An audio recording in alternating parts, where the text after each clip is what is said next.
আসসালামু আলাইকুম ওরহমতুল্লাহি ওবারাকাতু ওয়াসসালামু ওয়াসসালাতু আলা আশরাফিল আমবিয়ান ওয়া নাবিয়ানা মুহাম্মদ ওয়া তাবিঈন ওয়া আজমাইন রব্বি ইশরাহ লি সাদরি ওয়া ইয়াসসির লি আমরি ওয়াহলুল উকদাতাম মিন লিসানি ইয়াফকাহু কওলি রব্বি জিদনি ইলমা রব্বানা জিদনি ইলমা রব্বানা জিদনি ইলমা।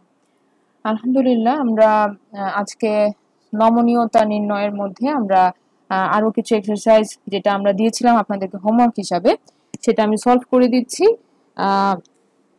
তো প্রথমেই আমি জানি যে আপনারা বাসায় করেছেন সবাই বা চেষ্টা করেছেন, না করলেও আপনারা অন্তত ওই ওই যে লেখাগুলো যেটা আমরা এখন সলভ করব, আশা করছি সেটা আপনারা সামনে একটু কপিতে নোটস নেবেন। হ্যাঁ, কারণ আমরা হয়তো দেখছি কিন্তু পরবর্তীতে কিন্তু এটা ভুলে যাওয়ার সমূহ সম্ভাবনা আছে। তো আমাদেরকে কি করতে হবে, একটু খাতায় কলমে নিজেদের লিখতে হবে, না লিখলে কিন্তু চর্চাটা হবে না। হ্যাঁ, আর একটু আমি প্রথম থেকে হালকা একটু রিভিউ করছি, একটু সামারাইজ করে দিচ্ছি আবার যে আমরা কি কি পড়েছিলাম। আমরা কিন্তু নমনীয়তার মধ্যে আমরা পড়েছিলাম যে এখানে 3টা ক্যাটাগরি আছে। একটা হচ্ছে সম্পূর্ণ নমনীয়, যারা মুসলিমুন ছককে ফলো করছে। এর মধ্যে আবার আরব প্রফেট আছে 4 জন এবং 2 জন অন্য প্রফেট আছেন, তারা হচ্ছে 3 অক্ষরের ওয়ার্ড। এই 6 জন নবী এবং সেই সাথে মুসলিমুন ছক যারা ফলো করবে তারা সবাই হচ্ছে সম্পূর্ণ নমনীয়। আংশিক নমনীয়র মধ্যে আমরা দেখেছিলাম যে বেসিক্যালি জায়গার নাম হচ্ছে আংশিক নমনীয়, সেই সাথে জায়গার নামের সাথে যেটা ছিল যে আমাদের যদি অনারব যে কোনো নাম, হ্যাঁ অনারব যে কোনো নাম, প্রফেট নন প্রফেট যে কোনো নামই হচ্ছে আমাদের আংশিক নমনীয়। তো আংশিক নমনীয়তে আরো কিছু কথা আছে, সেটা কিন্তু আমরা এখনো শিখি নাই। আমরা হয়তো যখন আরো অ্যাডভান্সে যাব তখন আমরা শিখবো। আর যেটা বলছিলাম যে অনমনীয়র মধ্যে আমরা জানি যে 3টা ক্যাটাগরি আমরা বলেছিলাম যারা হচ্ছে আমাদের অনমনীয়। তাদের মধ্যে কে কে আছে? তাদের মধ্যে হচ্ছে আমাদের ইসম মাউসুল, ইসমুল ইশারা এবং যাদের শেষে আলিফ অথবা নোক্তা ছাড়া ইয়া থাকে। এখানে আমরা যে এক্সাম্পল ছকটা দেখতে পাচ্ছি, দেখেন সেটার মধ্যে কি কি ছিল। সেটার মধ্যে প্রথমেই ছিল হচ্ছে মুহাম্মাদুন, মুহাম্মাদান, মুহাম্মাদিন। আমরা দেখছি যে রাফা নাসাব যার 3টা চেহারাতে দেখেন, একটা তো হয়েছে যে ভারী হয়েছে, 2 পেশ 2 জবর 2 জের দেখা যাচ্ছে এবং সেই সাথে জারের মধ্যে জেরও দেখা যাচ্ছে। তাহলে এটা হচ্ছে একটা সম্পূর্ণ নমনীয় এক্সাম্পল। হ্যাঁ, যে মুহাম্মাদুন, মুহাম্মাদান, মুহাম্মাদিন। তো এটা কেন এরকম হলো? কারণ উনি হচ্ছেন একজন আরব প্রফেট সাল্লাল্লাহু আলাইহি ওয়াসাল্লাম। এই কারণে ওনাকে আমরা বলছি যে এই শব্দটি হচ্ছে আমাদের সম্পূর্ণ নমনীয়। অবশ্যই আমরা কি বলবো যে এই মুহাম্মদ শব্দটি হচ্ছে আমাদের সম্পূর্ণ নমনীয়। এরপরে দেখেন ইব্রাহিম, এই প্রফেট হচ্ছেন আরব একজন প্রফেট। তাই আমরা জানি যে নন আরব যে কোনো প্রফেট হচ্ছে আংশিক নমনীয়। নন আরব যে কোনো প্রফেট হচ্ছেন আংশিক নমনীয়। তাই আমরা দেখবো যে আংশিক নমনীয় হওয়ার কারণে এই যে ইব্রাহিম, এখানে দেখেন 2 পেশ আমরা দিতে পারছি না, আমরা একটা পেশ দিচ্ছি। ইব্রাহিমু, ইব্রাহিমা, ইব্রাহিমা। তাহলে এই প্রফেট যে ওনার, এখানে আমরা যখন শব্দটা ব্যবহার করছি এই শব্দটাকে আমরা ভারী করতে পারবো না, অবশ্যই হালকা রাখতে হবে।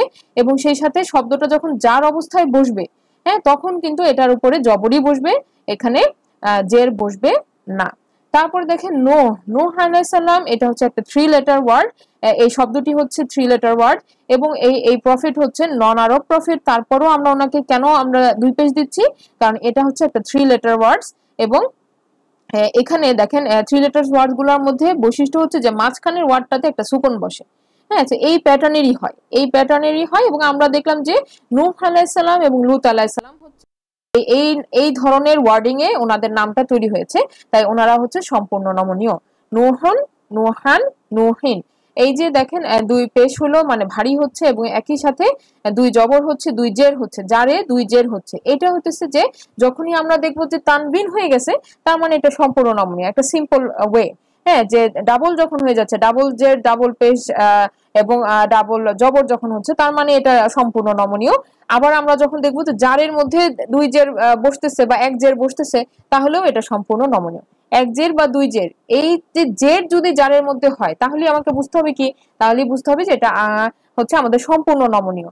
আর যদি জার হবার পরও জবরওয়ালা হয় তাহলে বুঝতে হবে যে এটা আংশিক নমনীয়। তো এখানেই আমাদের মেইন যে ঘটনাটা সেটা। আর যদি কারো প্রশ্ন থাকে যে অনমনীয় কি হবে, অনমনীয় হচ্ছে আমরা ওই ছকগুলো যদি মেমোরাইজ করে ফেলি তাহলে আমরা অনমনীয়কে ইজিলি চিনতে পারবো।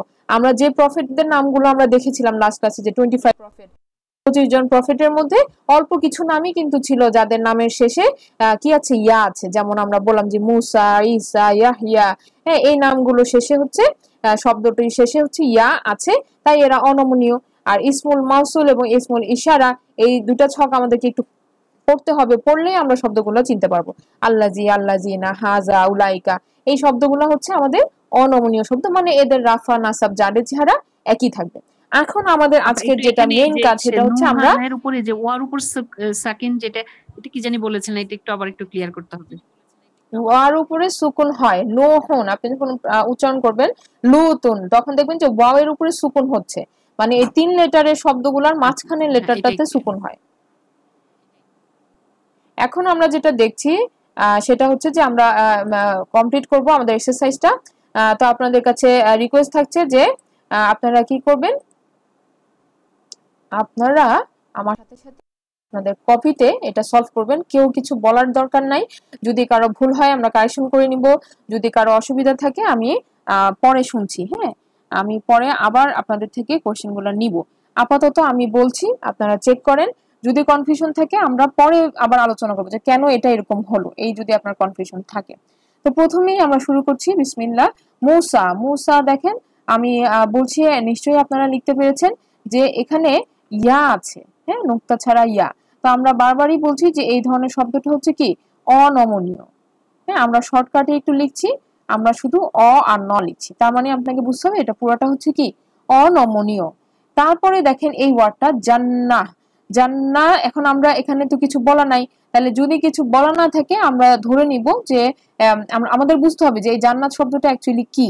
জান্নাতের অর্থ হচ্ছে বাগান, হ্যাঁ, এটা আমরা মিস্টেক করব না যে আমরা মনে করি যে এটা তো একটা জায়গার নাম, না, এটা হচ্ছে জান্নাত শব্দটার অর্থ হচ্ছে কি বাগান। তাহলে যে কোনো বাগান বোঝাচ্ছে, যে কোনো গার্ডেন বোঝাচ্ছে। তাহলে এই কারণে আমরা এটা কিন্তু এটা একটা শুধু নেম, হ্যাঁ, আমরা কিন্তু এটাকে কোনো জায়গার নাম হিসাবে বলতে পারবো না, এটা একটা ইসম, এটা শুধু একটা ইসম। তাহলে আমার এটা কি হচ্ছে, এটা কিন্তু আমার সম্পূর্ণ নমনীয় হচ্ছে, হ্যাঁ, জান্নাতুন, জান্নাতান, জান্নাতিন।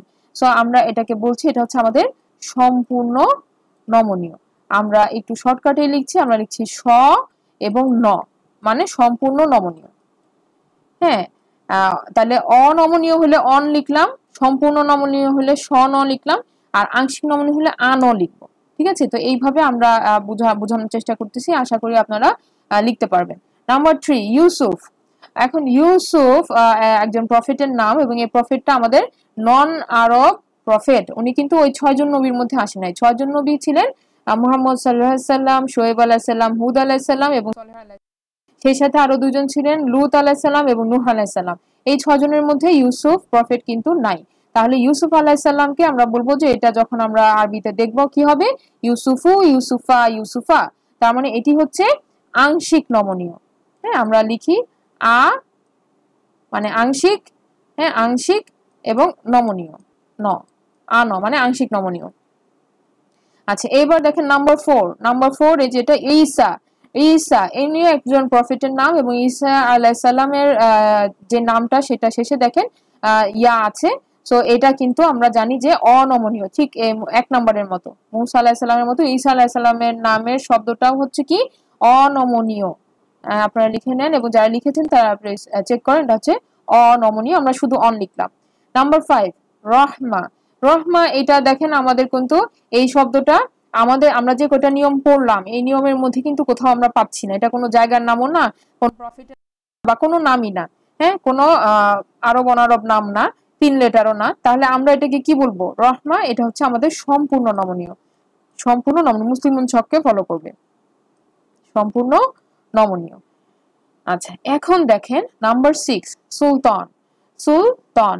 এখানে যেটা হচ্ছে যে এই সুলতান শব্দটা কিন্তু আমরা অনেকে মনে করি যে আমাদের তো অনেকের নাম আছে সুলতান বা সুলতান, কিন্তু এটা কিন্তু একটা উপাধিকে বুঝায়, এটা মানে হচ্ছে যে নেতা, হ্যাঁ, এই ধরনের। তাহলে এটাও কিন্তু আমরা বলবো যে এটা হচ্ছে আমাদের সম্পূর্ণ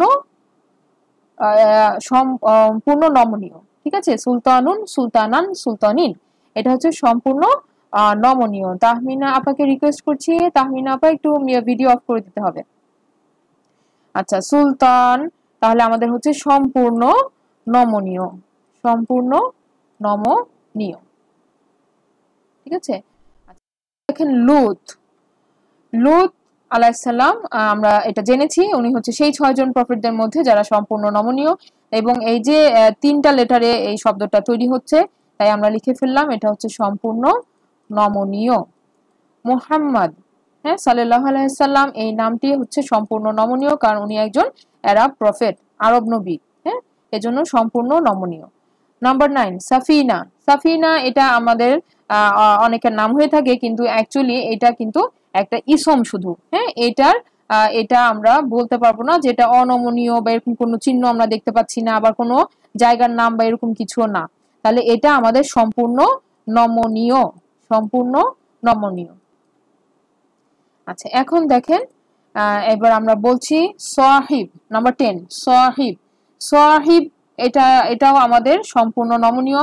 কারণ কি? কারণ এখানে আমরা কোনো অনমনীয় হওয়ার কোনো কারণ পাচ্ছি না, আবার আংশিক নমনীয় হওয়ার কারণও আমরা পাচ্ছি না। এটা কোনো জায়গার নামও না, আবার কোনো প্রফেটের বা কোনো অনারব নামও না, এটা কোনো নামের ভিতরে আমরা ফালাতে পারছি না, তাই সাহিব হচ্ছে কি সম্পূর্ণ নমনীয়।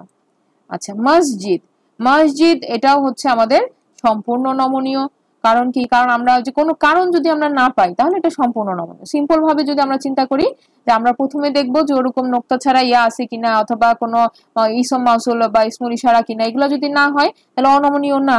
তাহলে আংশিক নমনীয় হওয়ার কারণ কি? আংশিক নমনীয় হতে হলে কোনো কিছুর নাম হইতে হবে। তো মসজিদ কিন্তু একটা শুধুমাত্র কি একটা প্লেস, যে কোনো মসজিদ হতে পারে, এখানে আমরা কিন্তু নাম নিয়ে বলতেছি না।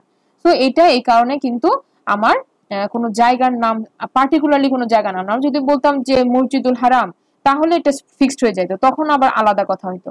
কিন্তু এখন কিন্তু এটা জাস্ট সিম্পল একটা মসজিদ, কোনো নাম বলা হচ্ছে না, তো এটা সম্পূর্ণ নমনীয়।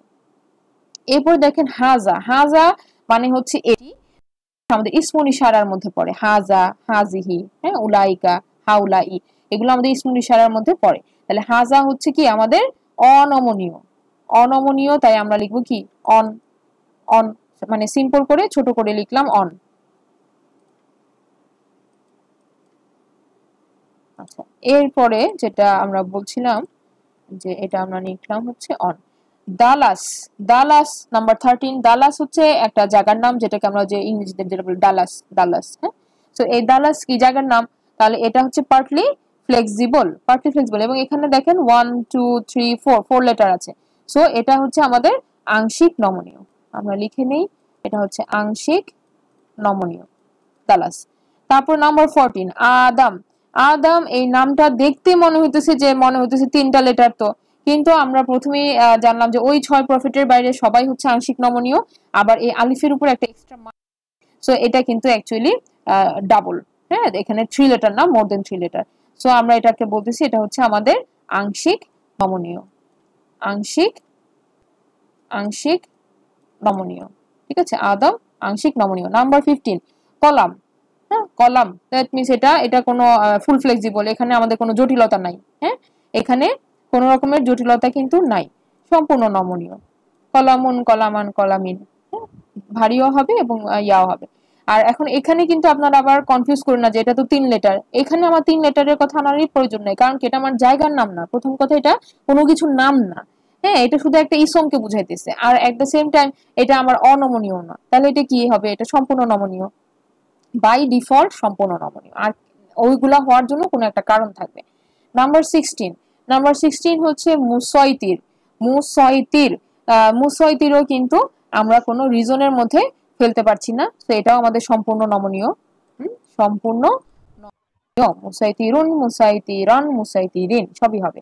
তারপরে ফেরাউন, ফেরাউন কিন্তু এটা হচ্ছে একটা নাম, ফেরাউনকে যেরকম নাম বলা হয়েছে, এটা যদিও এটা উপাধি রাজা, কিন্তু তারপরও ফেরাউনকে পার্টিকুলারলি ফেরাউন হিসেবেই বলা হয়েছে, তো এটা আমরা নাম হিসেবেই কনসিডার করতেছি, এবং এটা হচ্ছে কি, এটা হচ্ছে আমাদের আংশিক নমনীয়, এটা হচ্ছে আংশিক নমনীয়। তারপরে দেখেন নাম্বার 18 জিক্র, জিক্র, এটা একটা ইয়া দিয়ে শেষ হয়ে গেল, জিক্র একটা ইয়া দিয়ে শেষ হয়ে গেল, তাহলে এখন তো এটাকে আর কি করা যাচ্ছে না, বেন্ড করা যাইতেছে না, রাফা নাসাব জারের চেহারা কিন্তু একই হবে, তাহলে এটা হচ্ছে আমাদের অনমনীয়, আমরা লিখে নিই এটা হচ্ছে আমাদের অনমনীয় বা অন। এই হলো 18 পর্যন্ত আমরা করলাম। এরপরে যাচ্ছি, দেখেন নাম্বার 19। নাম্বার 19-এ বলা হচ্ছে ইতআম। ইতআম বা খাওয়া, এটাও কোনো কারণ নাই, সো এটা সম্পূর্ণ নমনীয়। সম্পূর্ণ নমনীয়, সম্পূর্ণ নমনীয় হচ্ছে ইতআমুন, ইতআমান, ইতআমিন। আচ্ছা, তারপরে নাম্বার 20 ইয়াতিম। ইয়াতিমও হচ্ছে কি সম্পূর্ণ নমনীয়। হ্যাঁ, ইয়াতিম সম্পূর্ণ নমনীয়, এখানেও কোনো রকমের জটিলতা নাই। নাম্বার 21 নার। নারও কি সম্পূর্ণ নমনীয়, সম্পূর্ণ নমনীয়, কারণ এটা তো কোনো কিছু জায়গার নাম না বা কোনো অনমনীয়তার হওয়ার মতো কোনো ব্যাপার এটা তার সাথে নাই, তো এটা সম্পূর্ণ নমনীয়। তারপর নাম্বার 22 রাসূল। রাসূল, এই ঘটনাটাও হচ্ছে কি সম্পূর্ণ নমনীয়, কারণ কোন রাসূল, রাসূলের তো পার্টিকুলারলি কোনো নাম বলা হয় নাই। হ্যাঁ, তাহলে এটাও কিন্তু সম্পূর্ণ নমনীয়। এখানে শুধু ওই যে মানে যিনি এই কাজটা করেন তাকে বলা হইতেছে, কিন্তু কোনো কোনো নাম পার্টিকুলারলি বলা হয়নি, তো এটা সম্পূর্ণ নমনীয়। 23 নাম্বারটা দেখেন আল উনসা। উনসা, উনসাতে কি হবে, একটা ইয়া আমরা দেখতে পাচ্ছি, তাহলে এটা হচ্ছে আমরা জানি যে আলিফ অথবা ইয়া মুসা, ঈসা এরকম হবে, তখন কিন্তু এটা কি হয়ে যাবে, তখন কিন্তু এটা হয়ে যাবে অনমনীয়। অনমনীয়, হ্যাঁ আমরা লিখে নিচ্ছি, এটা হলো অনমনীয় হচ্ছে 23। আচ্ছা, এরপরে দেখেন 24। ইবতিগা। ইবতিগা, এখানে একটা কিন্তু ইবতিগা, এখানে আমরা দেখতে পাচ্ছি যে এটাও হচ্ছে আমাদের সম্পূর্ণ নমনীয়, কারণ আলিফ বা ইয়া এর কিন্তু কোনো খেলা এখানে নাই। আলিফ বা ইয়া, হ্যাঁ, সম্পূর্ণ নমনীয়। এখন এই হামজা কিন্তু আলিফের একরকম না, হামজা এবং আলিফ কিন্তু এক না। আমরা স্পেসিফিক্যালি আমরা বলতেছি যে একটা আলিফ থাকবে অথবা ইয়া থাকবে, হইলে পরে সেটা অনমনীয় হবে, নোক্তা ছাড়া ইয়া। হ্যাঁ, এরকম যদি থাকে তাহলে সেটা অনমনীয় হবে, কিন্তু এখানে আমাদের এটা সম্পূর্ণ নমনীয়, এটাতে কোনো অসুবিধা নাই। এরপরে দেখেন রব। রব অবশ্যই এটা সম্পূর্ণ, এখানে আমাদের এটা রবের প্রপার নেম কিন্তু কিছু বলা নাই। হ্যাঁ, যেমন আমরা জানি যে আল্লাহ সুবহানাহু ওয়া তাআলার প্রপার নেম হচ্ছে আল্লাহ, কিন্তু এখানে রব যেহেতু বলা হচ্ছে, এটা সম্পূর্ণ নমনীয়। আচ্ছা, এরপরে আমরা আসি নাম্বার 26। 26-এ বলা হচ্ছে আপনার আলাক। আলাক, এটাও সম্পূর্ণ নমনীয়। হ্যাঁ, এখানে কোনো অসুবিধা নাই, সম্পূর্ণ নমনীয়। 27 আর রুজআ। রুজআ, এখানে দেখেন একটা ইয়া, এই যে ইয়া প্যাটার্ন যেটা আমরা পাচ্ছি, নোক্তা ছাড়া ইয়া, এটাকে আমরা কি বলতেছি, তাহলে এটা হওয়ার কারণে এই রুজআ শব্দটা হয়ে গেল অনমনীয়। অনমনীয়, এজন্য আমরা লিখলাম অন। এরপরে দেখেন ইব্রাহিম। ইব্রাহিম প্রফেটের নাম আমরা পড়ে আসছি যে এটা হচ্ছে আংশিক নমনীয়। হ্যাঁ, তাহলে আমরা লিখে নিচ্ছি উনি হচ্ছেন আংশিক নমনীয়, এই নামটা হচ্ছে আংশিক নমনীয়। তারপরে 29, এটা 29-এ এটা হচ্ছে লাহাব। হ্যাঁ, লাহাবা, এবং আমরা একটু বলেছিলাম যে লাহাব শব্দটার অর্থ হচ্ছে উজ্জ্বল বর্ণ বা দুধে আলতা রং, যেরকম ওইরকম একটা উজ্জ্বল ফর্সা। সো আবু লাহাব ওইটা হচ্ছে নাম, যে লাহাবের বাবা, যেমন আবু জাহেল, জাহেলের বাবা। তো এরকম করে তাদেরকে নামকরণ করা হয়েছে তাদের বৈশিষ্ট্যের উপরে ভিত্তি করে, কিন্তু শুধু লাহাব কিন্তু একটা শব্দ বা ইসম শুধু, তো এটাকে আমরা নাম হিসেবে নিব না, এটা হচ্ছে আমাদের সম্পূর্ণ নমনীয়। যদি সামনে আবু থাকতো তাহলে আমাদের ওটা নাম হয়ে যেত, তখন আমাদের ঘটনা অন্যরকম হতো। এখন যেহেতু শুধু লাহাব আছে, লাহাব মানে উজ্জ্বল বর্ণ, তাই এটা হচ্ছে সম্পূর্ণ নমনীয়। আহাদ, এটা অবশ্যই সম্পূর্ণ নমনীয়, কারণ এখানে আমাদের কোনো ওই কারণ আমরা খুঁজে পাচ্ছি না যে অনমনীয় বা আংশিক নমনীয় বলবো, সেরকম কোনো কারণ কিন্তু আমরা পাচ্ছি না, তাই এটা সম্পূর্ণ নমনীয়। আহাদুন, আহাদান, আহাদিন, হ্যাঁ ভারীও হবে, আবার জবরজের পেশ জবরজের তিনটাই হবে। তো এই ছিল আমাদের ফ্লেক্সিবিলিটির যে আমরা এক্সারসাইজটা আপনাদেরকে হোমওয়ার্ক দিয়েছিলাম, সেইটার আমরা সলভ। এখন আজকে আমরা আরেকটু কিছু নতুন পড়া দেখতে চাই, সেটা দেখে আমরা আজকে ক্লাসটা কনক্লুড করব। তো সেটা আমরা দেখব, সেটা হচ্ছে যে আমরা যে এই পড়াটা আমরা শিখলাম, এই পড়াটার ওই যে অ্যাপ্লিকেশন কোথায়, যে একটু আগে আমাদেরকে একজন বলছিলেন যে আমি এটা কি করব শিখে। ঘটনা হচ্ছে দেখেন, এই যে একটা লাইন যখন আমরা পড়তেছি, এই যেমন এটা হচ্ছে সূরা আম্বিয়ার 48 নাম্বার আয়াত, এখানে বলা হচ্ছে ওয়ালাকাদ আতাইনা মূসা ওয়া হারুন আল ফুরকানা ওয়া দিয়াআন ওয়া যিকরাল লিল মুত্তাকিন। হ্যাঁ, এখানে বলা হচ্ছে আমি মূসা এবং হারুনকে দান করেছিলাম মীমাংসাকারী গ্রন্থ, আলো ও উপদেশ আল্লাহ ভীরুদের জন্য। এই যে আমরা এই শব্দটা পড়লাম, যে আমরা কি জানলাম, অনমনীয় হচ্ছে যে তার চেহারার কোনো পরিবর্তন হবে না, সে রাফা নাসাব জার তিনটাতেই একই হবে। এখন আপনি যখন এই আয়াতটা কোরআনে পড়বেন তখন আপনি কি পেলেন, আপনি মুসা আলাইহিস সালামের নামকে এখানে আমরা পাচ্ছি মুসা, তাহলে একটা ইয়া দিয়ে শেষ হলো, এটা হচ্ছে অনমনীয়। অনমনীয় হলে এটা রাফা অথবা নাসাব অথবা জার তিনটাই হইতে পারে। এখন তিনটা তো একসাথে হবে না, নিশ্চয়ই একটা এখানে অ্যাপ্লিকেবল। কোনটা হবে আমি বুঝবো কিভাবে? আবার দেখেন হারুন, হারুন এই নামটা শেষেও কিন্তু কি জবর দিয়ে শেষ হয়ে গেছে।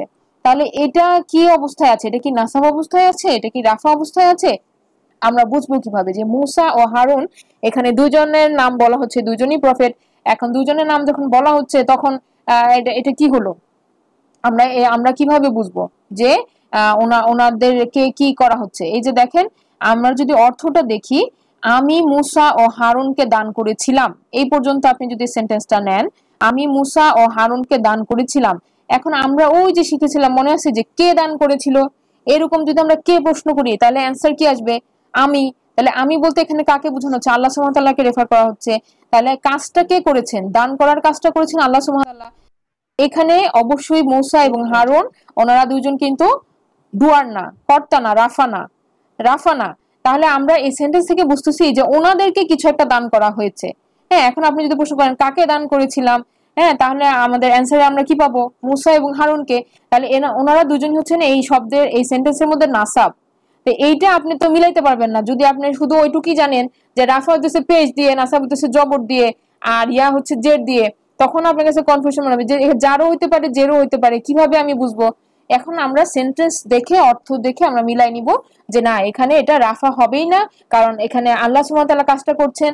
এবং যখন আমরা বলতেছি যে মুসা এবং হারুনা, এদের তাহলে স্ট্যাটাস কি হবে? নাসাব হবে না জার হবে? আমরা বলতে পারি যে এটা নাসাব হবে। হ্যাঁ, ফ্রম দ্য সেন্টেন্স আমরা সেন্টেন্সের অর্থ দেখে কিন্তু এখন আমরা বলতে পারবো যে হ্যাঁ ওনারা হচ্ছে নাসাব। তাহলে নাসাবে কেন আমরা এরকম দেখতেছি বা হারুনা, এটা হচ্ছে কারণ ওনারা, আমরা জানি যে পার্টলি হারুনা হচ্ছে ফ্লেক্সিবল বা আংশিক নমনীয়, আর মূসা হচ্ছে অনমনীয়। তো মূসা আলাইহিস সালাম যদি রাফাও হইতো তাহলেও মূসাই থাকতো, আবার হারুন আলাইহিস সালাম যদি রাফা হইতো তাহলে হারুন নু হয়ে যেত। তো এই হচ্ছে আমাদের বুঝার ব্যাপারটা, যে আমরা যেটা শিখলাম সেটা আমাদের কিভাবে কাজে দিবে। তারপরে আরেকটা উদাহরণ আমরা দেখছি 69 নাম্বার আয়াত সূরা আম্বিয়া থেকে আমরা নিচ্ছি, কারণ সূরা আম্বিয়াতে অনেকগুলো প্রফিটের নাম আছে, আপনারাও পড়ে দেখবেন এবং আপনার কাছে ভালো লাগবে যে আমি তো আগে বুঝতামই না কিছু, এখন তো অন্তত এতটুকু বুঝতেছি।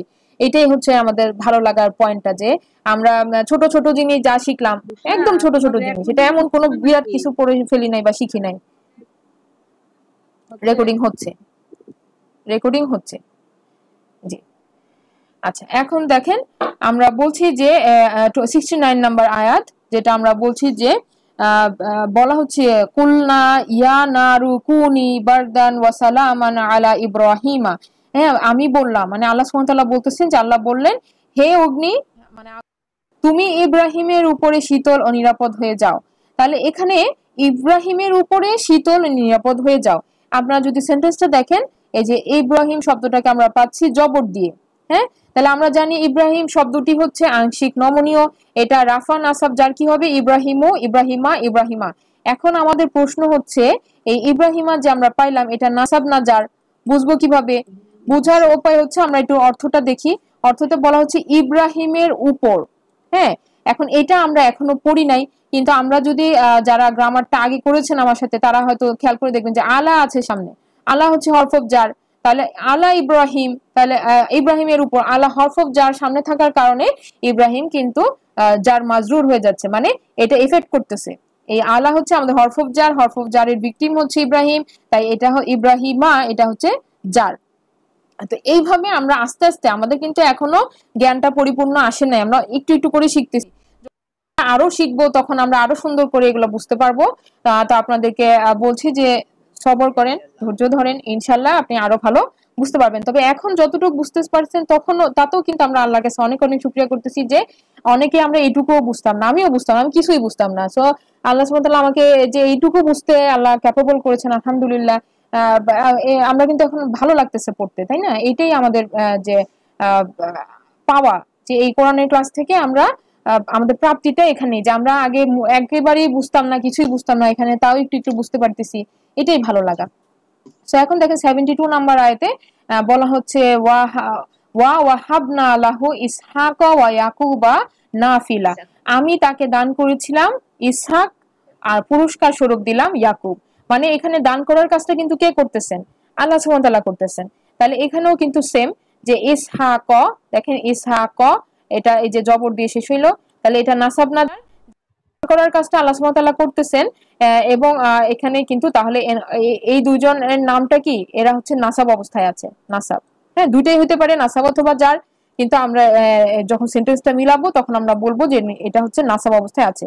ইসহাক নাসাব অথবা জার দুইটাই হতে পারে, যেহেতু জবর আছে, কিন্তু অর্থ আমাকে বলে দিচ্ছে যে এটা নাসাবই আছে।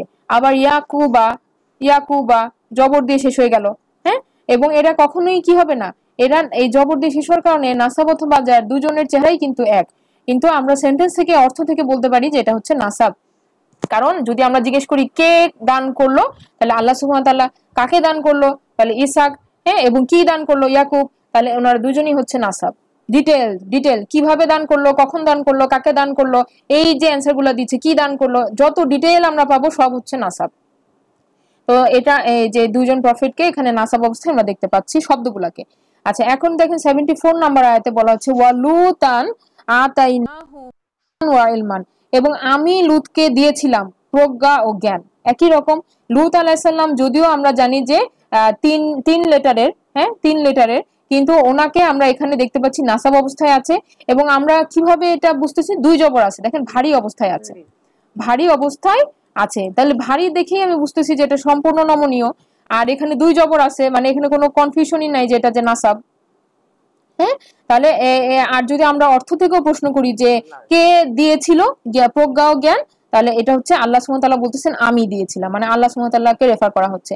আর যদি বলি কাকে দিয়েছিল, তাহলে লুত, তাহলে এই জন্য উনি হচ্ছে, এই শব্দটি হচ্ছে নাসাব। তাহলে লুতান অবস্থায় আমরা পাচ্ছি। এবং আমরা জানি লুত, এখানে এই যে আপনি দেখেন যে একটা ত শেষে জবর আসছে, কেন আসছে? কারণ 2 জবরের সাথে সবসময় একটা অটোমেটিক আলিফ আসে, ওই যে আমরা বলেছিলাম দুটির সাথে একটি ফ্রি। তাহলে এটা হচ্ছে আমাদের ওই ইয়াটা, যে 2 জবরের সাথে একটা আলিফ কিন্তু অটোমেটিক আসবে। এটা ছিল আমাদের, আমরা দেখলাম কোরআন থেকে এক্সাম্পল নিয়ে আমরা দেখলাম যে আমরা এটা কিভাবে বেনিফিটেড হচ্ছি। এই যে আমরা এত কষ্ট করে শিখলাম আংশিক, নমনীয়। হ্যাঁ, আরো আমরা যদি দেখি তাহলে আমরা দেখবো। এখন এইখানে কিছু ইনফরমেশন আপনাকে দেওয়া হচ্ছে আংশিক নমনীয় সম্পর্কে, আরো কিছু তথ্য।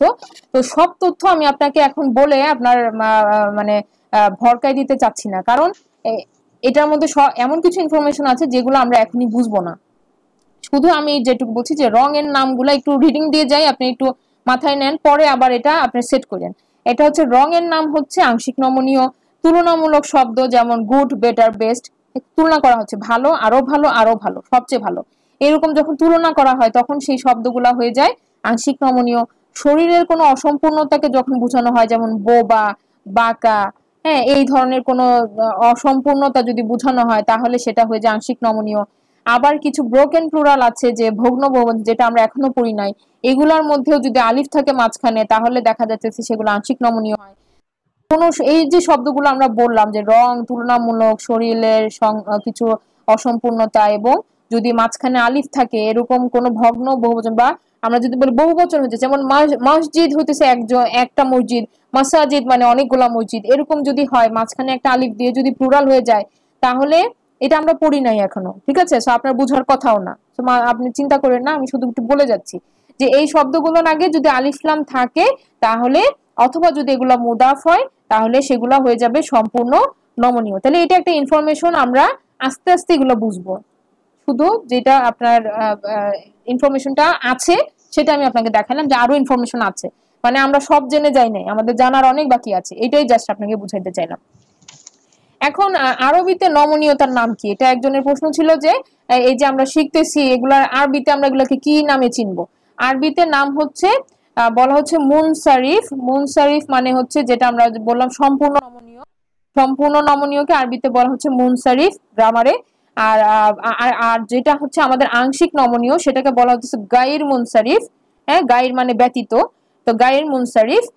এই গাইর মুনসারিফের আরেকটা সিনোনিম হচ্ছে মামনু মিনাল সরফ, মামনু মিনাল সরফ। তো এইটাও বলা হয় আমরা যখন দেখবো যে আরবিক ডিকশনারিতে আপনাকে এই দুইটা নামের যে কোনো একটা নামে প্রেফার করা থাকবে, হয় গায়র মুনসারিফ বলবে অথবা বলবে মামনু মিনাল সরফ বা পার্টলি ফ্লেক্সিবল বা আংশিক নমনীয়। এই দুটা কিন্তু বেসিক্যালি একই জিনিস, একই রং দিয়ে আমি বুঝাইছি, একই জিনিস। আর নন ফ্লেক্সিবল বা অনমনীয় হচ্ছে মাবনি, মাবনি নন ফ্লেক্সিবল মানে যেগুলো যে নোক্তা যেটা যেটা শেষে ইয়া থাকবে, আলিফ থাকবে, তারপরে ইসম মাউসুল ইসমুল ইশারা, এরা হচ্ছে অনমনীয়, আরবিতে বলা হয় মাবনি। তো আরবি যদি আপনার ভয় ভয় লাগতেছে, যদি মনে হয় যে আরবিটা দেখতে কঠিন মনে হচ্ছে বা কেমনে শিখবো, ইটস ওকে, আপনি লিখে রাখেন বা আপনি নোট রাখেন যে এগুলার আরবি নাম আছে। যদি আপনি আস্তে আস্তে আপনি দেখতে দেখতে হয়ে যাবে, আর একটু একটু দেখলেই দেখবেন হয়ে গেছে, এটা তখন আর কঠিন মনে হবে না। হ্যাঁ, তো আমি আরেকবার একটু বলছি, মুনসারিফ হচ্ছে সম্পূর্ণ নমনীয়, গায়ের মুনসারিফ হচ্ছে আংশিক নমনীয়, মামনু মিনাল সরফ এটাও হচ্ছে আংশিক নমনীয়, আর মাবনি কি, মাবনি হচ্ছে অনমনীয়, মাবনি হচ্ছে অনমনীয়।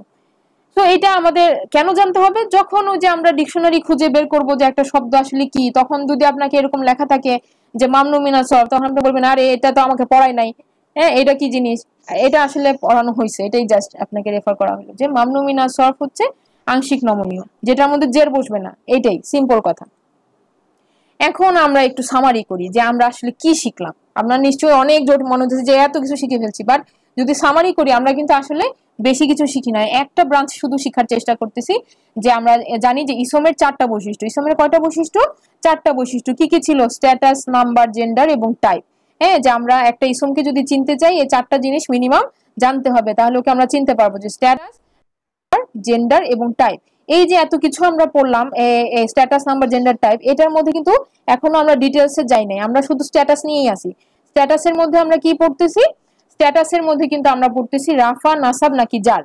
এইটাকে আমরা এই যে চিনার উপায় কি, চিনার উপায়কে আমরা কিন্তু এতদিন ধরে বুঝলাম যে একটা একটা করে বলতেছি। দেখেন আমরা এতদিন যেটা পড়লাম সেটাকে আমি ছোট্ট করে মানে ছক আকারে দেখাচ্ছি যে হাল বা স্ট্যাটাস, এটাকে আমরা বলতেছি 3 রকম। ইসমের যে স্ট্যাটাস বা হাল এটা হচ্ছে 3 রকম, হয় রাফা, নয় নাসাব, নয় জার, এই 3টার বাইরে আর কিছু নাই। হয় সে রাফা, নয় সে নাসাব, নয় সে জার। একটা ইসমকে যখন আমরা বলতেছি তার স্ট্যাটাস কি বা হাল কি, তখন এটা বেসিক্যালি 3টা জিনিস, হয় সে রাফা, অথবা সে নাসাব, অথবা সে জার। তো এটা আমরা শিখছি যে আমরা কিভাবে চিনবো রাফা, নাসাব, জারকে। তারপরে আমরা কি শিখেছি, আমরা শিখেছি মুসলিমুন ছক।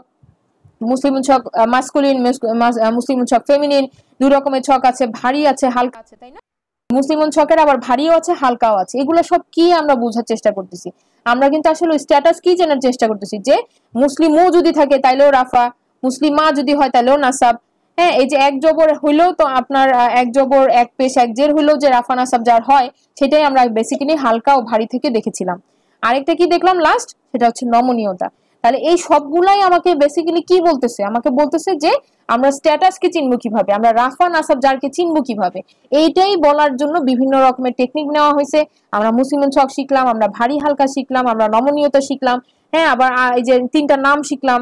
এইগুলো সব আপনার আমাদের কি, এই সবগুলাকে কিন্তু আসলে আরবিতে বলা হচ্ছে ইরাব, ইরাব। হ্যাঁ, ইরাব, ইরাব বলতে অ্যাকচুয়ালি আমরা এই ইসমকে যতভাবে চেনা যায় এই জিনিসটাকেই আমরা বলতেছি যে স্ট্যাটাস, যেটা আমরা বলতেছি যে মুসলিমুন ছক, ভারী, হালকা, ফ্লেক্সিবিলিটি, এই যে এত কিছু সবকিছুকে যদি আপনি আরবিতে কি নামে হিসাবে চিনা যায়, আপনি যদি বলেন আমাকে একটা নাম বলতে, আমরা কি বলবো, এটা হচ্ছে ইরাব, ইরাব।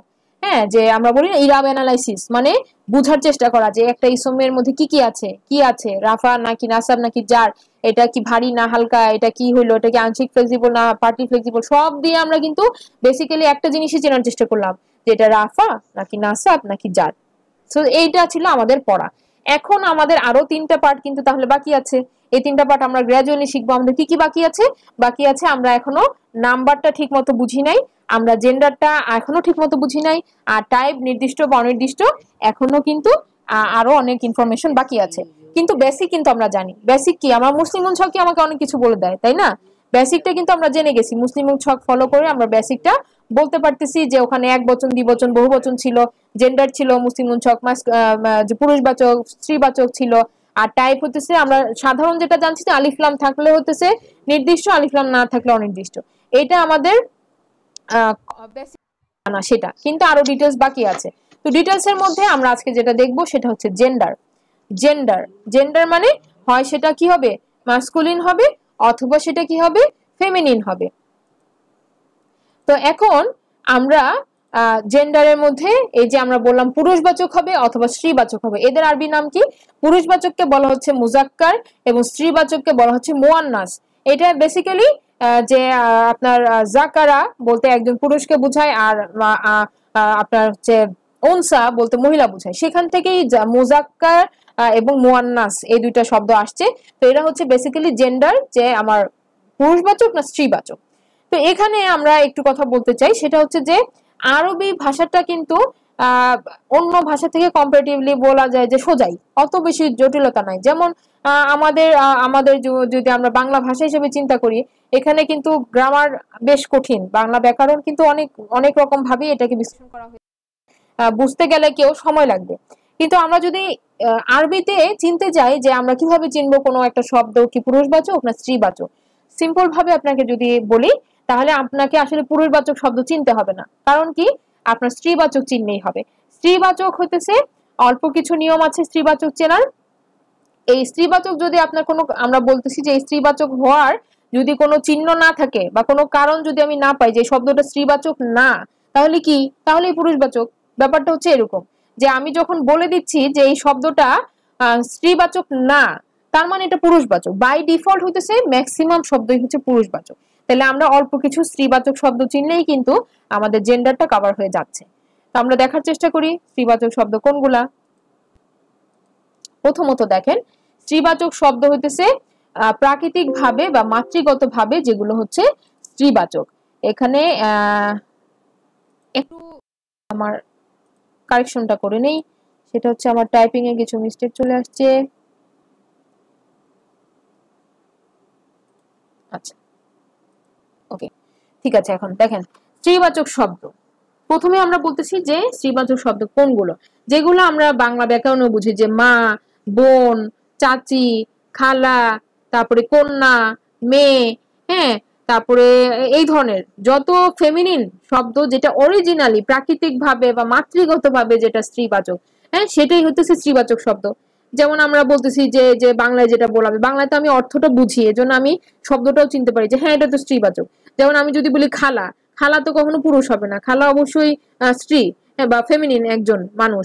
তো সেই রকম ভাবে আমরা কি বলতে পারতেছি যে যে কোনো শব্দ যেটা অরিজিনালি বাই ডিফল্ট মাতৃগত ভাবে বা মাতৃ বৈশিষ্ট্য সম্পন্ন, তারাই হচ্ছে কি স্ত্রীবাচক শব্দ। যেমন উম্মুন হচ্ছে মা, বাকারাতুন হচ্ছে গাভী, এরা হচ্ছে কি অথবা মাতৃগত ভাবে বায়োলজিক্যাল বৈশিষ্ট্য ক্যারি করে, তারা যে যেটা মাতৃ বৈশিষ্ট্য ক্যারি করে সেটা আমরা বলতেছি এরা হচ্ছে স্ত্রীবাচক শব্দ। তো আমরা এদেরকে অল্প কিছু শব্দই আমাদের এরকম আছে, যেমন আমরা অলরেডি বলেই দিলাম যে এই দুটাই আমাদের মোস্ট কমন কোরআনে, একটা হচ্ছে উম্মুন আর যেটা হচ্ছে মা, হ্যাঁ, আর এটা হচ্ছে বাকারাতুন যেটা হচ্ছে গাভী, যেমন সূরা বাকারা, হ্যাঁ, যেটার উপর নামকরণ করা হয়েছে। তো এইটা হচ্ছে আমাদের একটা গেল। আরেকটা হচ্ছে কি, আরেকটা হচ্ছে ব্যাকরণগত ভাবে যেটা স্ত্রীবাচক। এইটা আবার কি জিনিস ব্যাকরণগত ভাবে? মানে ব্যাকরণগত ভাবে মানে হচ্ছে এটা আসলে কোনো মাতৃ বৈশিষ্ট্য নাই, যে আপনি বুঝবে যে শব্দটার অর্থ দেখে আপনাকে মনে হবে যে না এটা তো ফেমিনিন, এরকম আপনার মনে হবে না। তাহলে কিভাবে চিনবো? চিনার উপায় হচ্ছে আমাদের শব্দটাকে দেখতে হবে, শব্দটাকে দেখতে হবে। যেমন এখানে কিছু পয়েন্টস বলা আছে, পয়েন্টস গুলো আমি আপনাদেরকে দিয়েও দিব, আবার আপনারা এখনো কপিতে নোট ডাউন করতে পারেন। যে 1 নাম্বার বলা হচ্ছে ক্ষেত্র বিশেষে যে শব্দের শেষ অংশ গোলতা, যেমন আমরা মুসলিমাতুন, হ্যাঁ, তারপর কাফিরাতুন, মুমিনাতুন, যেটা দেখলাম যে গোলতা দিয়ে যদি শেষ হয় তাহলে হচ্ছে স্ত্রীবাচক। আবার ধরেন শেষে নোক্তা ছাড়া ইয়া অথবা আলিফ এবং হামজা এরকম একটা সাইন দিয়ে শেষ হবে, তখন আমরা বুঝবো যে এই শব্দগুলা হচ্ছে বেসিক্যালি স্ত্রীবাচক শব্দ। হ্যাঁ, এই তিনটা আপনি লিখে নিতে পারেন, নোক্তা ছাড়া ইয়া, হামজা এবং আলিফ, মানে এই দুটো একসাথে আলিফ এবং হামজা, আর হচ্ছে গোলতা। এই তিনটা যদি কোনো শব্দের শেষে থাকে, শেষে আলিফ এবং হামজা, হ্যাঁ, মাদ হবে। আচ্ছা, জেসমিন আপাকে দেখা যাচ্ছে, আমি ভিডিও অফ করে দিলাম। এই দুটো কি একসঙ্গে থাকবে? সরি, আবার বলেন। মানে আলাদা আলাদা থাকলে না, একসাথে থাকলে? একসাথে থাকবে, জি, আলাদা না, একসাথে থাকবে, হ্যাঁ, স্ত্রীবাচক শব্দ হবে। আমি দেখাবো, এক্সাম্পলও দেখাবো, আপনি শুধু এখন লিখে নেন যে এরকম ভাবে লিখে নেন, হ্যাঁ, আলিফ এবং হামজা, এরপরে নোক্তা ছাড়া ইয়া, আর এই তিনটা যদি থাকে তাহলে হবে কি, তাহলে হবে আমাদের ফেমিনিন শব্দ, স্ত্রীবাচক শব্দ। আচ্ছা, তাহলে এরপরে দেখেন নন হিউম্যান ব্রোকেন প্লুরাল, যেটাকে বলা হচ্ছে, এটা আমরা এখনো শিখি নাই, এটা আমরা এখনো শিখিনি। এটা আমরা যখন বচন শিখবো তখন আমরা বলবো যে এটা হচ্ছে এখানে বলা হচ্ছে যে এমন কিছু শব্দ, যেমন একটু বলি যে বই, এটা হচ্ছে একটি বই, তাই না? এখন আমি যদি বলি বইগুলো, তাহলে এটা হয়ে গেল কি বহু বচন, এটা হয়ে গেল বহু বচন। এখন এটার মধ্যে কি কোনো রকমের হিউম্যান প্রপার্টি আছে? এটা তো একটা অজীব বস্তু বা অজড় বস্তু, বা অজড় তো বলে না, জড় বস্তু বলে। তো জড় বস্তু, জড় বস্তুর মধ্যে তো আমরা কোনো আকেল সম্পন্ন ইয়ার মধ্যে ফেলতে পারছি না। তাহলে এইটা যখন আরবিতে ওরা যখন এটাকে এভাবে বহুবচন করবে, তখন ওরা এটাকে কি হিসাবে ট্রিট করবে? ওরা কিন্তু এটাকে ফেমিনিন হিসাবে ট্রিট করবে, ঠিক আছে? শুধু যদি একটা বই হয়, একটা বই যদি হয়, কিন্তু আবার ওরা এটা পুরুষবাচক বলতেছে। কিন্তু যখন এই বই থেকে বইগুলো হয়ে গেল, তখন এরা এটাকে কি বলতেছে? এটাকে বলতেছে ফেমিনিন। এটা একটা আজব নিয়ম, কিন্তু এটা আরবদের নিয়ম, ঠিক আছে? আমরা এটা বাংলায় কিন্তু এরকম দেখি না, কিন্তু আরবিতে আমি বলতেছি যে বই থেকে যখন বইগুলো হয়ে গেল, তখন কিন্তু এটা ফেমিনিন শব্দ হয়ে গেল। কিন্তু এটার কোনো কারণ নাই, কেন? এটা এটা আমরা বলতেছি এটা নন হিউম্যান ব্রোকেন প্লুরাল, যেটা নিয়ম ছাড়াই হয়েছে। তো এটা আমরা দেখবো আরো সুন্দরভাবে যখন আমরা বচন পড়বো। আমরা শুধু জেনে রাখি যে এই শব্দগুলো কি ফেমিনিন শব্দ। নন হিউম্যান, আচ্ছা, তারপরে স্থানের নাম, জায়গার নাম, জড় পদার্থগুলোকে আমরা এভাবে কনভার্ট করতে পারবো। আচ্ছা আচ্ছা, এবং আমি এটা পরে ডিটেলসে বলবো, এখন আমি প্রশ্নটা নিচ্ছি না। স্থানের নাম বা জায়গার নাম, দেখেন জায়গার নাম আমরা বলছি যে এটাও কিন্তু আমাদের ফেমিনিন শব্দ। যেমন আমরা জায়গার নাম কিন্তু অলরেডি দেখেছি, হ্যাঁ, মক্কা, তুন, তারপরে আদ, নুন, এই যে জায়গার নামগুলো, হ্যাঁ, সেটা আংশিক আংশিক আপনার নমনীয়, টাইম তারা কিন্তু স্ত্রীবাচক শব্দ। আচ্ছা, তাহলে এটা আমরা 3টা পয়েন্ট এখন পর্যন্ত পেলাম। সেটা হচ্ছে যে এই যে গোলতা, নোক্তা ছাড়াইয়া এবং আলিফ মাকসুরের সাথে যদি হামজা থাকে, তাহলে সেটাকে আমরা বলতেছি হচ্ছে ফেমিনিন শব্দ। নন হিউম্যান ব্রোকেন প্লুরাল হচ্ছে ফেমিনিন শব্দ, এটা আমরা বলছি যে এটা ডিটেলসে আমরা পরে পড়বো। স্থানের নাম বা জায়গার নাম, জায়গার নামগুলো হচ্ছে আমাদের ফেমিনিন শব্দ। শরীরের যেসব অঙ্গ জোড়ায় জোড়ায় থাকে, হ্যাঁ, জোড়ায় জোড়ায় যেসব অঙ্গ থাকে, যেমন 2 হাত, 2 চোখ, 2 পা, এগুলো জোড়ায় জোড়ায় আছে, হ্যাঁ, 2 কাঁধ, হ্যাঁ, 2 ঠোঁট, তাহলে এগুলো হচ্ছে আমাদের ফেমিনিন শব্দ। আমরা শব্দগুলো শিখবো আরবিতে, এই শব্দগুলো আমরা শিখবো যেসব অঙ্গ জোড়ায় জোড়ায় থাকে। আর আরবরা বলে তাই স্ত্রীবাচক। কিছু কিছু শব্দ আছে যেগুলোকে আপনি কোনো নিয়মেই ফেলতে পারবেন না। যে ধরেন সূর্য, সূর্য হচ্ছে আরবিতে স্ত্রীবাচক শব্দ। কেন? কোনো কারণ আমার জানা নাই, আরবরা বলে তাই, আরব বলে তাই হচ্ছে এটা আপনার স্ত্রীবাচক শব্দ। আরো কিছু শব্দের একটা লিস্ট আছে, এই লিস্ট কটা যদি আমরা শিখে ফেলি আর এই 5টা কারণ যদি আমাদের মনের ভিতরে থাকে, তাহলে কিন্তু আমরা স্ত্রীবাচক শব্দ চিনে যাব। আর স্ত্রীবাচক শব্দ যদি চিনে যাই, তাহলে স্ত্রীবাচক যদি না হয় তাহলে সেটা পুরুষবাচক শব্দ। তাহলে এইভাবে আমরা সর্ট আউটটা করব। আমরা সর্ট আউট করবো কিভাবে? যে আমার ধরেন এই 5টা কারণ আমার জানা হইলো, যে আমার গোলতা থাকবে, নোক্তা ছাড়া ইয়া থাকবে, অথবা আলিফ হামজা থাকবে একসাথে, এরকম যদি থাকে তাহলে স্ত্রীবাচক। তারপরে যে নন হিউম্যান ব্রোকেন, এটা আসলে বেসিক্যালি আপনাকে অর্থটা বলে দিবে, অর্থ আপনাকে জানতে হবে। যেমন আমরা যদি কোনো এক্সারসাইজ আপনাকে করাই, তাহলে সেই এক্সারসাইজের অর্থটা আমি বলে দিব। যখন দেখবেন যে এরকম একটা অর্থ দিচ্ছে বহু বচনে এবং সেটা নন হিউম্যান, তখন আমরা চিনতে পারবো যে এটা হচ্ছে স্ত্রীবাচক। আর হচ্ছে স্থানের নাম, স্থানের নাম আমরা বলতেছি যে কোনো জায়গার নামই হচ্ছে আমাদের স্ত্রীবাচক শব্দ। শরীরের যেসব অঙ্গ জোড়ায় জোড়ায় থাকে সেটা আমরা দেখব। আর আরব বলে তাই সেগুলো হচ্ছে স্ত্রীবাচক শব্দ। এখন ঘটনা হচ্ছে এই যে জোড়ায় অঙ্গ নামগুলো কি কি? আল কোরআনে উল্লেখিত জোড়ায় অঙ্গ সমূহ যেগুলো আমরা পাই সেটা হচ্ছে এই কয়টা, ঠিক আছে? এই কয়টা। তো আমরা এই কয়টা একটু দেখি কি বলা হচ্ছে। হাত, 2 হাত। তো এই প্রত্যেকটারই দেখেন শেষে কিছু দেওয়া নাই। শেষে যদি কিছু দেওয়া না থাকে, তাহলে আমরা বাই ডিফল্ট আমরা 2 পেজ দিয়ে উচ্চারণ করব, ব্যাক পেজ দিয়ে উচ্চারণ করব। ইয়াদুন, হ্যাঁ, অথবা ইয়াদু, হ্যাঁ, ইয়াদুন অথবা ইয়াদু মানে হাত। তারপরে উজুন, হ্যাঁ, আজান থেকে মনে রাখবেন, আজান কি আমরা কানে শুনি, তাহলে কান হচ্ছে উজুন, উজুন। গাল, খদ, হ্যাঁ, খাদ্দুন, খাদ্দুন। তারপরে চোখ, আইনুন, আইনুন চোখ, অথবা দৃষ্টিকেও বুঝায়, যেটা হচ্ছে বাসারুন, হ্যাঁ, বাসারুন। তারপরে কনুই, মিরফাকুন, কনুই এলবো, মিরফাকুন। শোল্ডার, কাঁধ, মানকিব বা মানকিবুন।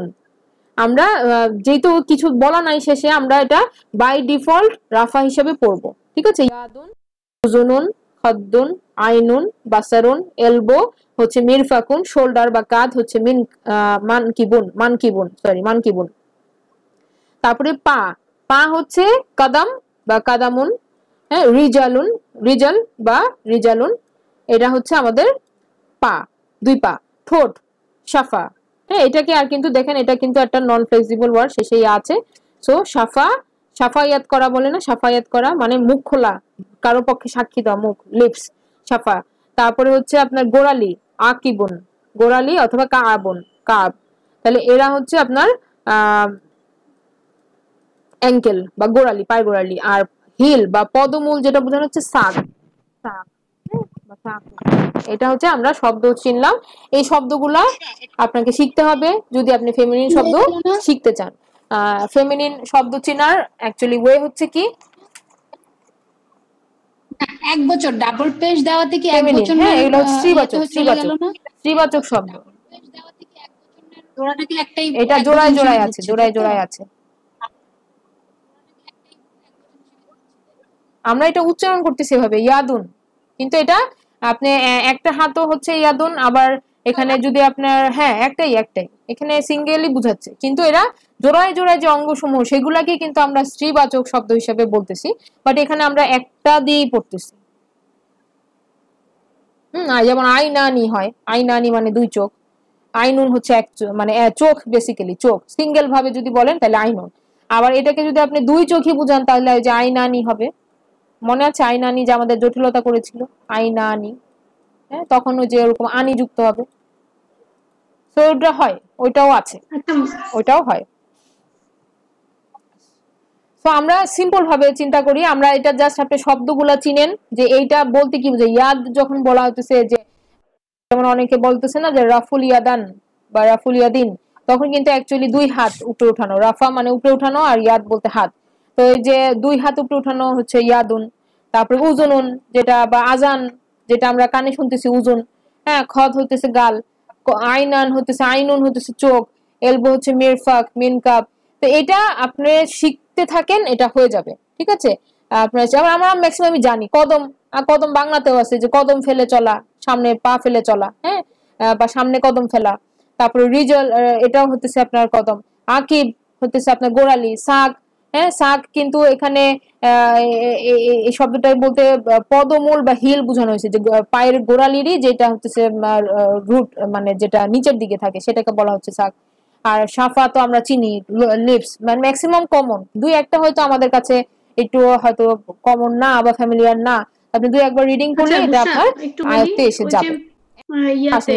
আমরা তো নরমালি মুসলিম চার্টে পড়ছি যে লাস্টে দুই পেজ থাকলে সেটা পুরুষবাচক হয়, কিন্তু শুধু এইখানে এই ওয়ার্ডগুলোর ক্ষেত্রে আমরা মুখস্থ করে ফেলবো, নিয়মে পড়তেছে না। হ্যাঁ, এইখানে কোনো নিয়মে পড়তেছে না, কিন্তু এখানে ওই যে আমরা যে 5টা নিয়ম বললাম, এই 5টা নিয়ম কিন্তু আমরা এভাবে ফেলতে পারবো, মুসলিম ছকের সাথে আমরা কনফিউজ করতে পারবো না। মুসলিম ছক ইজ মুসলিম ছক।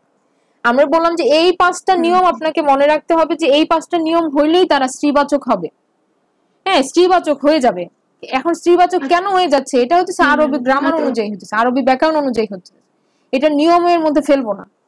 যেমন এখানে দেখেন অনেকগুলো শব্দ, যে এটাকে আমরা বলতেছি যে আরব বলে তাই এরা স্ত্রীবাচক, হ্যাঁ, আরব বলে তাই এরা স্ত্রীবাচক, এখানে কিন্তু আর অন্য কোনো কারণ নাই, অন্য কোনো কিন্তু রিজন নাই। যেমন এখানে আমি যদি বলি নাফসুন, একজন নাফস, তাহলে আপনি বলবেন যে এটা তো আমি পুরুষবাচক হওয়ার কথা, কিন্তু আরব বলে তাই এটা ফেমিনিন। বুঝছেন কথাটা, যে এটার আর কোনো কথা নাই, এখানে আরব বলে তাই এটা স্ত্রীবাচক।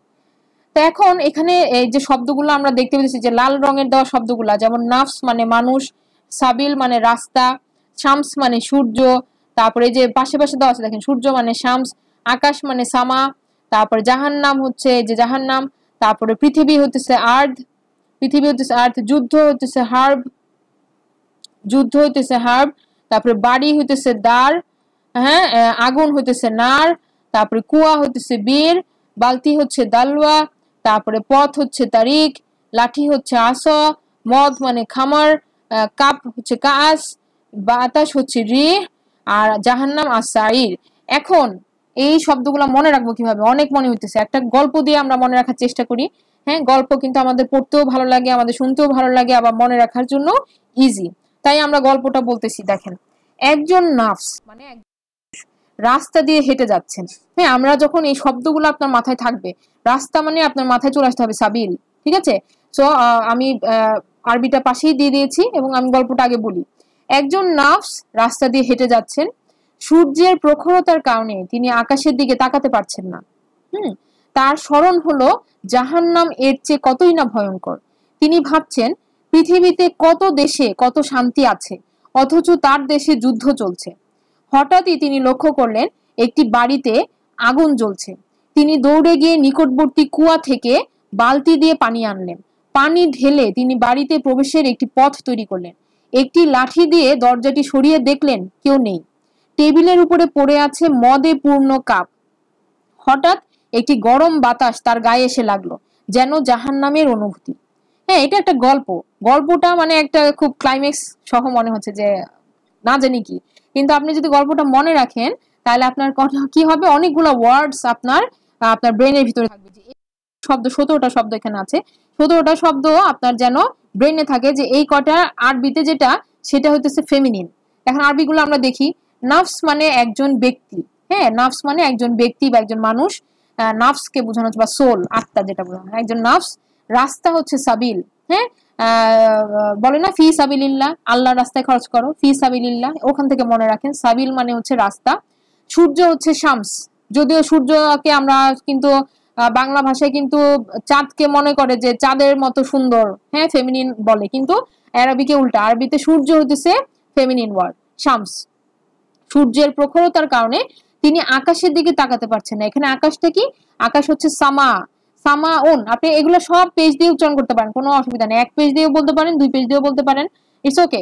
সামা ওন মানে একটা আকাশকেই বোঝানো হচ্ছে এখানে। আকাশের দিকে তিনি তাকাতে পারছেন না, সামা। তার স্মরণ হলো জাহান্নাম, এখানে জাহান্নামন বলেন, অসুবিধা নাই, জাহান্নাম থেকে কতই না ভয়ঙ্কর। তিনি ভাবছেন পৃথিবী মানে আর্থ, আর্থন। হ্যাঁ, এটা কিন্তু ইন্টারেস্টিং যে পৃথিবী হচ্ছে আর্থ, এটা কিন্তু ইংরেজিতেও আমরা লিখি আর্থ, তাই না? ইংরেজিতে কি লিখি? আর্থ। আর্থ আর্থ একই প্রায়, ঠিক আছে, উচ্চারণটা একই রকম, আর্থ বা আর্থ। সো পৃথিবী, আর্থ হচ্ছে পৃথিবী। পৃথিবীতে কত দেশে কত শান্তি আছে, অথচ তার দেশে যুদ্ধ চলছে। এই যুদ্ধটা হচ্ছে হারবুন, হারবুন। হ্যাঁ, এখানে আপনারা 2 পেজ দিয়ে উচ্চারণ করতে পারেন, অসুবিধা নাই।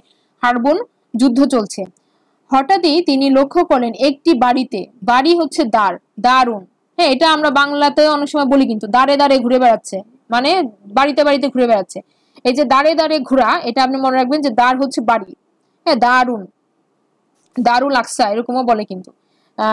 আচ্ছা, সো আমরা বলতেছি যে বাড়ি, দারুন।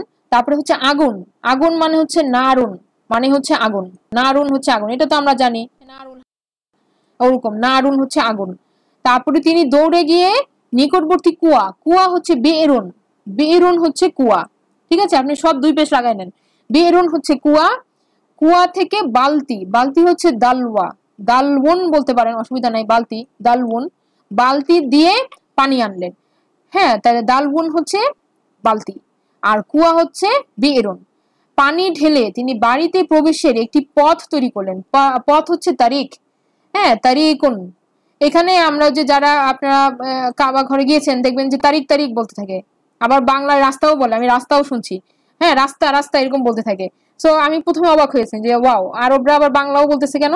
পরে বুঝলাম যে আসলে বাঙালিরা আমরা বুঝি না তো কিছুই, এজন্য আমাদেরকে সরানোর জন্য এরকম বলে। সো তারিখ, তারিখ হচ্ছে তারিখ হইতেছে কি পথ। তো তারিখ এবং সাবিল দুটোই কিন্তু রাস্তা বা পথ, একই, সিনোনিমাসলি ইউজ হয়। আর লাঠি, মুসা আলাইহিস সালামের লাঠি। হ্যাঁ, আসা, এটা আমরা যেহেতু জবর দেওয়া আছে, তো এখানে পেশ লাগানো যাবে না, এটা আসই হবে। আসা মানে লাঠি। লাঠি দিয়ে দরজাটা সরিয়ে দেখলেন যে কেউ নেই। টেবিলের উপরে পড়ে আছে মদ, খামরুন, খামরুন মানে মদ, খামরুন মানে মদ, মদে পূর্ণ কাপ, কাসুন, কাসুন। হ্যাঁ, এটা আমরা কিন্তু যে সূরা ইয়াতেও পড়লাম, ওয়াকিয়াতেও পড়লাম, কাসুন মানে কাপ। তারপরে হঠাৎ একটি গরম বাতাস, রিহুন, রিহুন হচ্ছে কি গরম বাতাস, মানে বাতাস, রিহুন হচ্ছে বাতাস। এটা অ্যাডজেক্টিভ লাগানো হয়েছে গল্পটা সাজানোর জন্য। তো রিহুন হচ্ছে বাতাস, তার গায়ে এসে লাগলো যেন জাহান্নাম। আসাইরুন, হ্যাঁ, বা আসাইর, সাইরু যেহেতু আল আছে এটা ডাবল হবে না, সাইর জাহান্নামের অনুভূতি। তাহলে সাইর এখানেও একটা জাহান্নাম পাইলাম।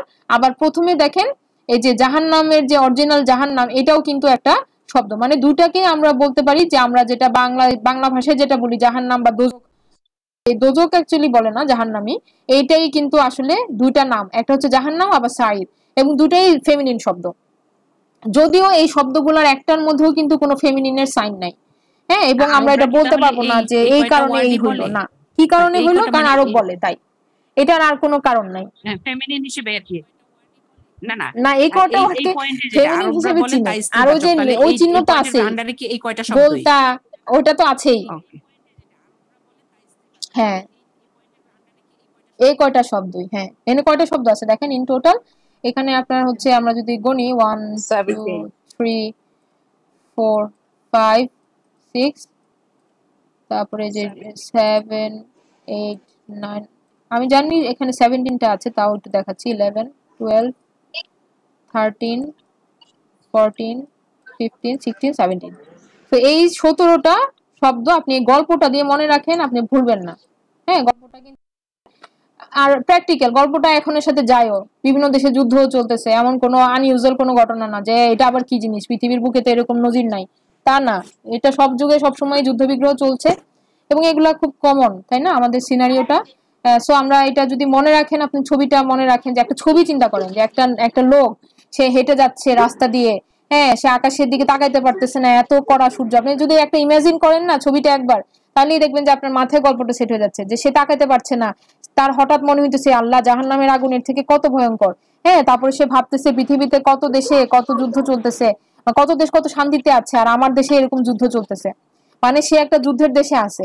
তো এরকম একটা যুদ্ধের দেশে একটা বাড়িতে আগুন লাগছে, মানে নিশ্চয়ই কোনো বোম পড়ছে বা কিছু, এটা কোনো আনইউজুয়াল ঘটনা না, সে দেখতেছে একটা বাড়িতে আগুন জ্বলছে, সে দৌড়ে গিয়ে কি করলো, নিকটবর্তী একটা কুয়া থেকে বালতি দিয়ে পানি আনলো, পানি ঢেলে বাড়িতে প্রবেশের জন্য একটা রাস্তা তৈরি করলো, তারপরে তার লাঠি দিয়ে সে সরাই দেখলো যে কেউ নাই, এবং টেবিলের উপরে পড়ে আছে মদে পূর্ণ কাপ, হ্যাঁ হঠাৎ একটা গরম বাতাস, যেহেতু বাড়িতে আগুন ধরে আছে, হঠাৎ একটা গরম বাতাস এসে তার গায়ে লাগলো, এবং সে তার মনে হলো যেন জাহান্নামের অনুভূতি। আচ্ছা এই যে একটা ছবি, এই ছবিটা আপনি মাথায় সেট করেন, তাহলে শব্দগুলো অটোমেটিক্যালি আপনার চলে আসবে, হ্যাঁ যে 17টা শব্দ বাইতুন বাড়ি, হ্যাঁ হ্যাঁ আছে, সিনোনিম আছে, বাইতুন আছে, অসুবিধা নাই, হ্যাঁ কিন্তু দার হচ্ছে ফেমিনিন শব্দ, হ্যাঁ বাইতুন কিন্তু ফেমিনিন শব্দ না, এর বাইরে ফেমিনিন আমরা যদি কারণ না থাকে, যে গোলতা নাই, নোক্তা ছাড়া ইয়া নাই, হ্যাঁ আলিফ মাকসুরা বা হামজা ইয়া নাই, তাহলে আমরা কিন্তু ফেমিনিন বলতে পারবো না, ঠিক আছে। এই হচ্ছে আমাদের চিনা নিয়ম, আপনার প্র্যাকটিস যখন আমি দিব তখন আবার ক্লিয়ার হয়ে যাবে। তো প্রথম দিকে জটিলতা মনে হইলো, যখন প্র্যাকটিসে যাব তখন কিন্তু আলটিমেটলি ক্লিয়ার হয়ে যাবে। সো প্র্যাকটিসে যাওয়ার আগে টাস্কিং কি, টাস্কিং হচ্ছে মেমোরাইজ, শিখতে হবে এই আরবি শব্দগুলা শিখতে হবে। কি কি শিখবো, আজকের যে পড়াটা আমি বলতেছি, পড়ার মধ্যে হচ্ছে আপনাকে শিখতে হবে বেসিক্যালি এই আজকের পড়া হচ্ছে এখান থেকে, আমি একটু রিভিউ করে দেই, দেখেন এই যে এই 5টা কারণ, জেন্ডার আমরা শিখতেছি, জেন্ডারের মধ্যে আমাদের পুরুষবাচক নিয়ে চিন্তা করার কারণ নাই, আমরা শুধু চিন্তা করবো স্ত্রীবাচক নিয়ে, স্ত্রীবাচক চিনলেই আমি পুরুষবাচক চিনে যাব।